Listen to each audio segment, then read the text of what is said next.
বেশ কয়েকদিন ধরে রাজধানীর এভারকেয়ার হাসপাতালে চিকিৎসাধীন আছেন সাবেক প্রধানমন্ত্রী ও বিএনপির চেয়ারপারসন বেগম খালেদা জিয়া। তার গুরুতর অসুস্থতার খবরে দেশ জুড়ে উদ্বেগ ছড়িয়ে পড়েছে। তার জন্য দোয়া করছেন দল মত নির্বিশেষে সর্বস্তরের মানুষ। সাবেক এই প্রধানমন্ত্রীর সুস্থতা কামনা করে দোয়া চেয়েছেন প্রধান উপদেষ্টা ডক্টর ইউনূসও। তবে খালেদা জিয়ার অবস্থার কোনো পরিবর্তন না হওয়ায় এবার তাকে উন্নত চিকিৎসার জন্য লন্ডনে নেওয়ার সিদ্ধান্ত নেওয়া হয়েছে। আমরা ইনশাআল্লাহ আজকে মধ্যরাত্রির পরে আগামীকালকে আর্লি মর্নিং এর মধ্যে বাংলাদেশ থেকে ওনাকে দেশের বাইরে নেওয়া হবে মেডিকেল বোর্ডের পরামর্শক্রমে। খালেদা জিয়ার ব্যক্তিগত চিকিৎসক ও বিএনপির স্থায়ী কমিটির সদস্য ডাক্তার AZM জাহিদ বলেছেন, খালেদা জিয়াকে শুক্রবার কাতার এয়ার অ্যাম্বুলেন্সে লন্ডনে নেওয়ার পরিকল্পনা করা হচ্ছে।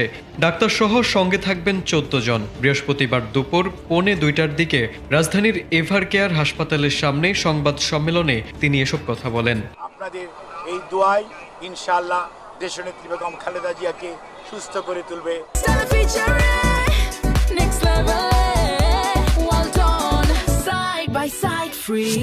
কাতারের আমির জানিয়েছেন, খালেদা জিয়াকে বিদেশে চিকিৎসার জন্য এয়ার অ্যাম্বুলেন্স পাঠাতে প্রস্তুত রয়েছে তার সরকার।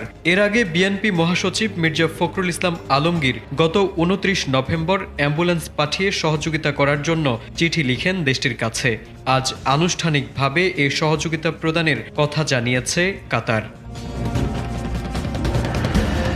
বহু বছর ধরে খালেদা জিয়া ডায়াবেটিস, কিডনি, ফুসফুস, চোখের সমস্যা সহ নানা জটিলতায় ভুগছেন।